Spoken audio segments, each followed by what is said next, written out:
स्थानकाजवळ मोठी दुर्घटना घडलेली आहे। आगीच्या भीतीने पुष्पक एक्सप्रेसमधून प्रवाशांनी उड्या मारल्याचं समजतंय। समोरून येणाऱ्या बंगळुरू एक्सप्रेसने अनेक प्रवाशांना धडक दिलेली आहे। जळगावमधली ही अतिशय मोठी दुर्घटना सध्या समोर येते आहे। जळगावमधल्या परंडा रेल्वे स्थानकाजवळ ही सगळी मोठी दुर्घटना घडलेली आहे। अपडेट जाणून घ्या, सुरेश काटे आपल्या सोबत आहे। सुरेश, नक्की काय घडलंय? दीपक, अत्यंत धक्कादायक घटना घडलेली आहे। मुंबईला जाणारी जी पुष्पक एक्सप्रेस जी आहे तिनं जळगाव स्टेशन सोडल्याच्या नंतर परांडा जवळ आल्याच्या नंतर त्या पुष्पक एक्सप्रेसमध्ये असणारे काही प्रवासी आग लागली असं त्यांनी बोलल्याच्या नंतर चालू एक्सप्रेसमधून काही प्रवाशांनी उड्या मारल्या। त्यावेळेस समोरून येणारी जी बेंगलोर एक्सप्रेस होती त्या बेंगलोर एक्सप्रेस खाली काही प्रवासी चिरडले असल्याची आपल्याला प्रत्यक्षदर्शी असणारे त्या ठिकाणचे कल्याणचे प्रवासी आहेत त्यांनी आपल्याला माहिती दिलेली आहे। ते आता त्या घटनास्थळी आहेत। त्यामुळे ही घटना अत्यंत गंभीर अशी घडलेली आहे। किती लोक चिरडले त्याचा अंदाज मात्र आपल्याला समजू शकला नाही। मात्र या सगळ्या बातमीवरती आपलं लक्ष आहे। मात्र प्रत्यक्षदर्शींनी दिलेल्या माहितीनुसार ही घटना गंभीर घडल्याचे आपल्याला सांगितलं आहे। अमोल, सुरेश, जे कल्याणचे प्रवासी त्या घटनास्थळी आहेत त्यांनी काय आणखी माहिती दिलेली आहे? नेमकं काय घडलेलं आहे? अमोल, जे प्रत्यक्षदर्शी जे आहेत त्यांनी आपल्याला अशी माहिती दिलेली आहे की पुष्पक एक्सप्रेसमध्ये काही प्रवासी बसले होते आणि त्या पुष्पक एक्सप्रेसचा ब्रेक अचानक लागला आणि त्या ब्रेकमधून ठिणग्या उडाल्या। त्यामुळे आगीच्या काही ठिणग्या उडाल्या। त्यामुळे काही प्रवाशांना असं वाटलं की या एक्सप्रेसला आग लागलेली आहे। त्यामुळे त्यांनी आतमध्ये आरडाओरडा केला की आग लागली असा आवाज दिला। त्यामुळे काही प्रवासी जे होते ते घाबरले आणि चालू एक्सप्रेसमधून त्यांनी खाली उड्या मारल्या आणि उड्या मारल्याच्या नंतर समोरून येणारी जी बेंगलोर एक्सप्रेस होती त्या बेंगलोर एक्सप्रेसच्या खाली काही प्रवासी चिरडले असल्याचं आपल्याला समजतंय। त्यामुळे नेमकं आता काय घटना घडली, कशी घडली, या ठिकाणी आता त्या ठिकाणचे काही आरपीएफ आणि लोहमार्ग पोलीस देखील दाखल झाल्याची आपल्याला प्रत्यक्षदर्शी जे आहेत बाबा जाधव त्यांनी आपल्याला माहिती दिलेली आहे। अमोल, सुरेश, या सगळ्याबाबत तुझं काही रेल्वे प्रशासनाशी बोलणं झालेलं आहे का? त्यांनी या सगळ्याबद्दल काही माहिती दिली आहे का? अद्याप बोलणं झालेलं नाही। मात्र आपल्याला त्या प्रत्यक्षदर्शीने काही व्हिडिओ आपल्याला पाठवलेले आहेत आणि त्यांनी त्या ठिकाणी घटनास्थळी असल्यामुळे त्यांनी आपल्याला ही माहिती दिलेली आहे। नेमकं आता काय परिस्थिती त्या ठिकाणी आहे ते समजू शकलं नाही। मात्र रेल्वेला ही माहिती मिळालेली आहे। त्या ठिकाणी लोहमार्ग पोलीस, आरपीएफ जवान दाखल झालेले आहेत। त्यामुळे आता कशामुळे हे सगळं प्रकरण घडलेलं आहे ते आपल्याला काही वेळामध्ये आपल्याला समजेल। अमोल, सुरेश, बाबा जाधव जे प्रत्यक्षदर्शी आहेत ते कुठून कुठे निघालेले होते आणि ही सगळी घटना जी घडली ती किती वाजता घडलेली आहे याबद्दल काही कळू शकले का?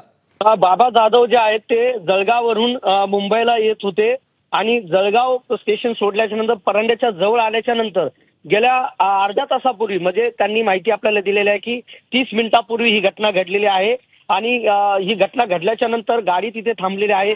प्रवासी सैरावैरा त्या ठिकाणी धावत आहेत। त्यामुळे नेमकं काय परिस्थिती झाली हे आता सध्या आपल्याला समजू शकलं नसलं। मात्र ते जे जाधव आहेत ते कल्याणला येत असताना त्यांनी ही आपल्याला सगळी माहिती दिलेली। ते स्वतः पुष्पक एक्सप्रेसमध्ये बसलेले आहेत। अमोल, साधारणपणे या पुष्पक एक्सप्रेसमध्ये किती प्रवासी होते याबद्दल काही रेल्वे प्रशासनानं सांगितलं आहे का? याबद्दलचा काही आकडा कळू शकलाय का? आपल्याला तशी माहिती मिळालेली नाही। मात्र आपण जर पाहिलं तर ह्या एक्सप्रेस गाड्या ज्या लांब पल्ल्याच्या गाड्या असतात त्यामध्ये मोठ्या प्रमाणामध्ये प्रवासी असतात। त्यामुळे नेमकं त्या सेकंड क्लास डब्बा होता असं सांगितलं जातंय आपल्याला।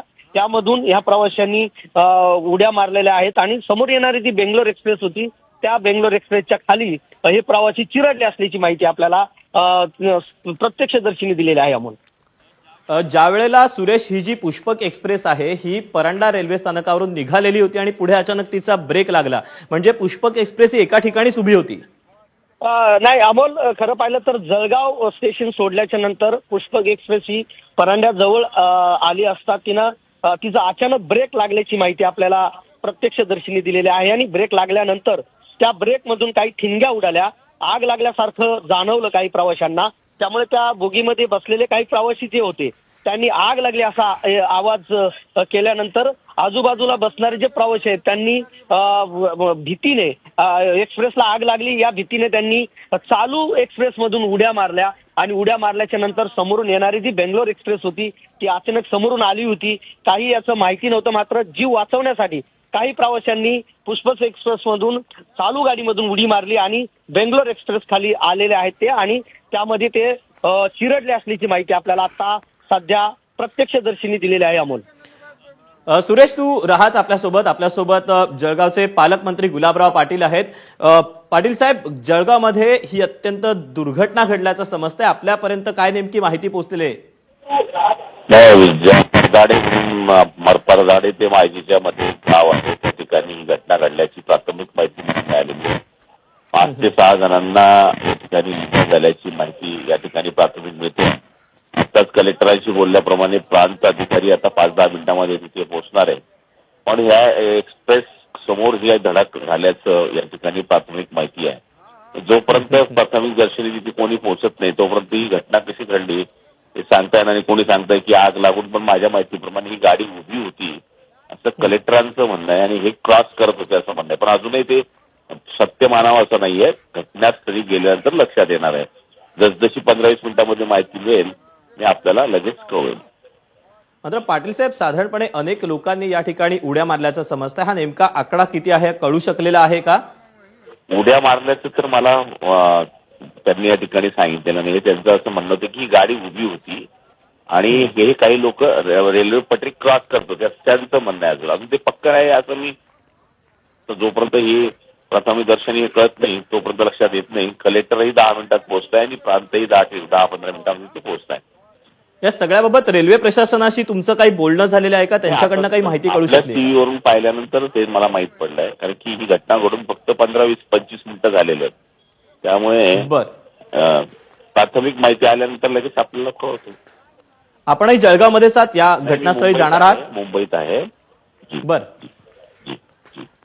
पाटील साहेब, या सगळ्याबाबत खरं तर जे स्थानिक होते, बाबा जाधव म्हणून, जे जळगाववरून कल्याणला निघालेले होते, जे स्वतः पुष्पक एक्सप्रेसमध्ये होते, त्यांनी जी माहिती दिली त्यानुसार त्यांचं म्हणणं असं होतं की पुष्पक एक्सप्रेसचा ब्रेक अचानक लागला आणि त्यातनं ठिणग्या उडाल्या, त्यामुळे अनेकांनी उड्या मारल्याचं समजतंय.